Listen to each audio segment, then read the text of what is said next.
Let me now introduce you to Michelangelo. Michelangelo Buonarroti. Michelangelo Buonarroti was an architect, a painter, and a sculptor. He had a keen eye and was one to understand the rules but was never bound to them. He was a man who trained in Florence under the Italian Renaissance artist Ghirlandaio, and he studied all of the masterpieces of Florence, including the works of Masaccio and Giotto. He was fostered by the Medici family in Florence, where he received board and room and board and training, and it was not uncommon for him to practice these fits of creativity. What do I mean by fits of creativity? Michelangelo was known as a very moody and expressive man. He didn't like the kind of frilliness of society. He didn't like going to big parties and having to do small talk. Instead, he was very gruff. He liked to cuss. And he was big and bulky and strong because of all that hard work of, chisel and hammer on a sculpture. He was known to not care about fashion or pretty talk. Instead, he would just wear clothes until they fell off. And he was often plastered with marble dust from all the chips and chisels that would get stuck in his unkept beard. And he would go on these kind of moments of manic creativity where he would work for hours and hours, for days without sleeping or eating. And then he would just disappear. And he'd go away. And you'd be like, well, where is he? Where? And he'd come back. And then he'd rage again, again, again.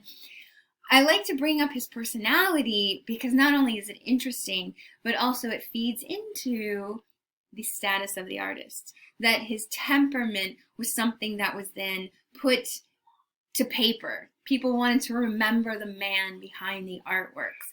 Michelangelo was gruff and stocky, and like I said, he liked to cuss. Totally different than Leonardo. Leonardo was always refined. He loved elegant society. He loved poetry and song and a clever turn of phrase. Leonardo was always dressed to impress and extremely fashionable. And they are contemporaries. Leonardo's a little older, a little bit more established than Michelangelo, who's up and coming in Florence. But they know of each other. And Leonardo, so refined, is a beautiful opposite, a balance to the rough and tumble of Michelangelo. There's one story I want to tell you about Michelangelo. Now, living or growing up in Florence, Michelangelo one time was sent with a few of his fellow apprentices, young students of Ghirlandaio. They were sent to go make sketches of the figures in Masaccio's Brancacci Chapel, just across the river. And the story goes that Michelangelo was there with a couple of his friends, including this guy that was one of his fellow classmates who was just a total trash talker. And Michelangelo just had enough of this guy. And so Michelangelo punched the kid in the face right there in front of the chapel, boom, and then they broke into a brawl, and then the other guy punched Michelangelo and it busted his nose. And so for the rest of his life, Michelangelo was known to have this crooked, broken nose because he was talking smack and got in a fight in front of Masaccio's Brancacci Chapel. Now, as I said, these kinds of stories were evidence or were kept, and they are evidence of a rise in the status of the artist that we see during the high Italian Renaissance. Some of the stories I've been telling you come directly from the book by Giorgio Vasari. Giorgio Vasari was a contemporary of Michelangelo's. He lived and worked in Florence, and later on in his life, he wrote this book, The Lives of the Most Eminent Italian Painters, Sculptors, and Architects.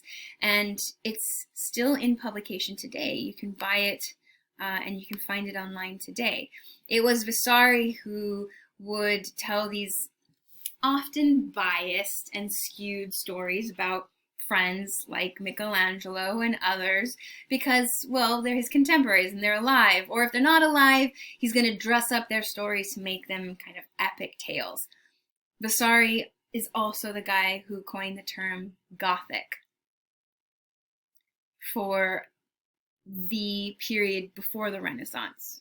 And it was meant as a derogatory term, as in not good enough, as in not as good as the Renaissance. It was Goth-like.